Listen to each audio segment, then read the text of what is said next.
இப்போது புதிய அறிமுகம் ஆச்சி ஹோட்டல் சாம்பார் 50 கிராம் ரூபாய் 20 மட்டுமே. ஆட்சி பொறுப்பேற்ற பிறகு ஒவ்வொரு முறை வடசென்னை பகுதிக்கு வரும்போது வடசென்னையுடைய வளர்ச்சிக்காக திட்டங்களை செய்யணும் அப்படின்னு அமைச்சர் சேகர்பாபு கிட்ட நான் சொல்லிக்கிட்டே இருப்பேன். ஏன்னா எப்ப பார்த்தாலும் சவுத்துக்கே போயிட்டு இருக்கிறோம், தென் சென்னைக்கே போயிட்டு இருக்கிறோம், மத்திய சென்னைக்கே போயிட்டு இருக்கிறோம்.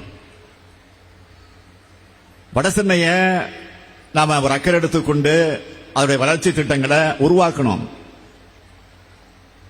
அதுக்கு செயல் வடிவம் கொடுப்பதற்கான அறிவிப்பு தான் கடந்த மார்ச் 14ஆம் தேதி தங்கச்சாலையிலே நடைபெற்ற நிகழ்ச்சியில வடசென்னை வளர்ச்சி திட்டம் பெயர் சூட்டி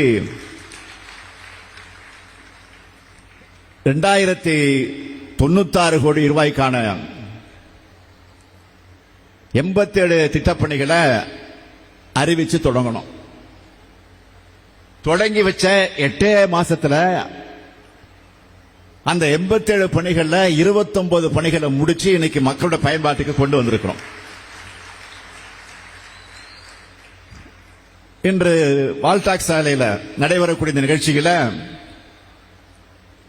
1333 கோடி ரூபாய் மதிப்பீட்டில் 79 புதிய பணிகளையும் தொடங்கி வைக்கிறதுல நான் பெரும் மகிழ்ச்சி அடைகிறேன். வள்ளலார் நம்ம சென்னைய தர்மமிகு சென்னைன்னு சொல்லுவார்.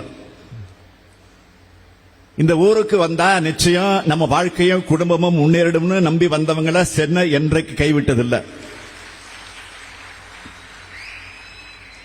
அப்படிப்பட்ட இந்த சென்னை மாநகரத்துக்கு மக்களால் தேர்ந்தெடுக்கப்பட்ட முதல் மேயராக நான் பொறுப்பேற்று இந்த சென்னையை சிங்கார சென்னையாக வளர்த்தெடுக்க திட்டங்களை உருவாக்கினேன். இன்னைக்கு முதலமைச்சர் என்ற பொறுப்பில் பல்வேறு திட்டங்களை தொடங்கி வைக்க வந்திருக்கிறேன். என்னை தலைமைச் செயலகத்தில் சந்திக்க வரக்கூடிய வெளிநாட்டு தூதுவர்கள் பல பேர் சொல்லுவாங்க, மறக்காம உன்னை நிச்சயமா சொல்லிட்டு போவாங்க, சென்னை சிட்டி எப்படி டெவலப் ஆனது, எப்படி டெவலப் ஆயிருக்க, இதுக்கெல்லாம் நீங்க தான் காரணம். அவங்க சொல்றதை கேட்கும் போது எனக்கு மகிழ்ச்சியா இருக்கும். அந்த மகிழ்ச்சியை விட மனநிறைவை விட இந்த மாநகரத்துக்காக இன்னும் நிறைய செய்யணும் என்ற எண்ணம் தான் எனக்குள் அப்போது வளரும். ஆரம்ப காலகட்டத்தில் சென்னைன்னு சொன்னால அது இந்த வட சென்னை தான். இன்னைக்கு சென்னை மிகப்பெரிய நகரமாக வளர்ந்துருச்சு. சென்னைக்கு மேயரா, உள்ளாட்சித்துறை அமைச்சரா நான் செஞ்சதை விட முதலமைச்சரா நிறைய செய்யணும்னு என்னுடைய பொறுப்பும் இன்றைக்கு கூடியிருக்கு. அதுவும் வடசென்னை வளர்ச்சிக்கு 1000 கோடி ரூபாய் மதிப்பீட்டில் ஸ்டார்ட் பண்ணோம், துவக்கி வச்சோம் முதல்ல. அதுக்கு பிறகு ஒவ்வொரு திட்டமா சேர்ந்து இப்போ 6300 கோடி ரூபாய்க்கு 252 திட்டங்கள் செயல்படுத்தக்கூடிய நிலைக்கு வந்திருக்கிறோம். என்னென்ன திட்டங்கள் இதில் எடுத்துக் கொள்ளப்படுதுன்னா, பாதுகாக்கப்பட்ட குடிநீர், சீராக கழிவுநீர் செல்வதற்கான அமைப்புகள், அனைத்து கழிவு நீரற்ற நிலையங்களை மேம்படுத்துதல், போதிய மருத்துவ வசதி, தொழிற்கல்வி திறன்பாடு பகிர்ந்த பணியிடம், நூலகங்களுடைய தரத்தை உயர்த்துதல், கல்வி மையம், பள்ளிக்கூட கட்டிடங்கள், விளையாட்டு மைதானங்கள், சீரான சாலைகள், பூங்காக்கள், மின்விளக்கு வசதிகள், துணை மின் நிலையங்கள். இது மட்டுமல்ல, 40 ஆண்டுகளுக்கு மேலாக 200 சதுர அடி குடியிருப்பில் இருந்த அடித்தட்டு மக்களோட தேவையை உணர்ந்து வாழ்விட மேம்பாட்டு வாரியம் சார்பில் 400 சதுர அடிக்கு மேலாக மறு கட்டுமான புதிய குடியிருப்புகள் ஏற்படுத்துதல்னு சென்னை மக்களோட தேவைகளை என்னென்னு பார்த்து திட்டங்களை இன்னைக்கு உருவாக்கி இருக்கிறோம். நம்ம தாய் நிலத்துக்கு தமிழ்நாடுன்னு பேர் சூட்டினார் பேரறிஞர் அண்ணா அவர்கள். மெட்ராஸ் இருந்த பேரை சென்னைன்னு தலைவர் கலைஞர் மாத்தினார். இந்த சென்னைக்கு திமுக செஞ்ச திட்டங்களை சிலவற்றை மட்டும் ஹைலைட்டா நான் சொல்ல விரும்புறேன்.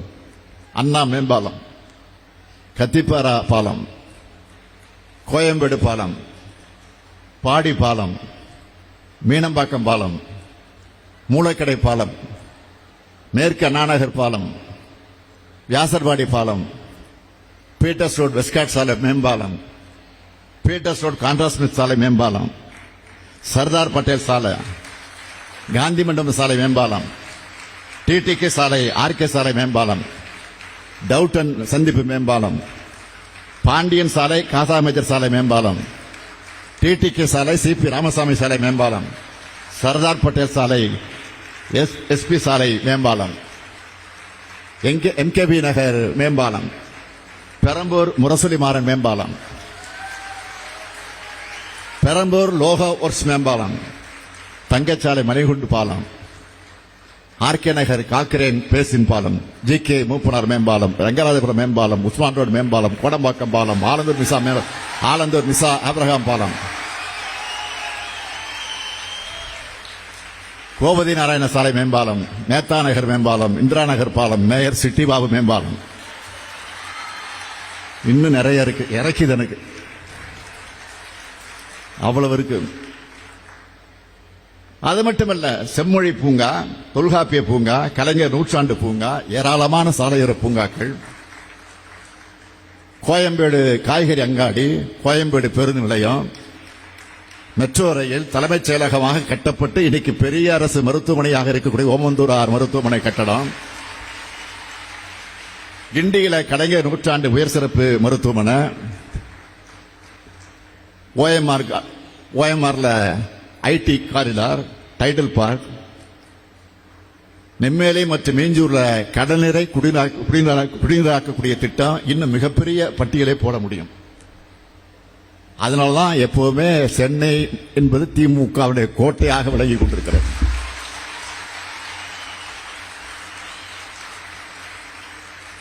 சென்னையை எப்படி கடந்த காலங்களில் வளர்த்தெடுத்தோமோ அதே மாதிரி இன்னைக்கு தொடங்கி வைக்கப்பட்டிருக்கக்கூடிய இந்த திட்டங்கள் மூலமாக எதிர்காலத்துக்கு தேவையான கட்டமைப்புகளை உருவாக்கி சிங்கார சென்னையை கட்டி எழுப்புவோம். பந்தாரை வாழ வைக்கும் சென்னை, மெரினாவில் உதிக்கக்கூடிய உதயசூரியனின் ஒளியிலும் திராவிட மாடல் ஆட்சியின் ஒளியிலும் ஒளிந்து கொண்டே இருக்கும் என்று கூறி விடைபெறுகிறேன். நன்றி, வணக்கம். இப்போது புதிய அறிமுகம் ஆச்சி ஹோட்டல் சாம்பார் 50 கிராம் ரூபாய் 20 மட்டுமே.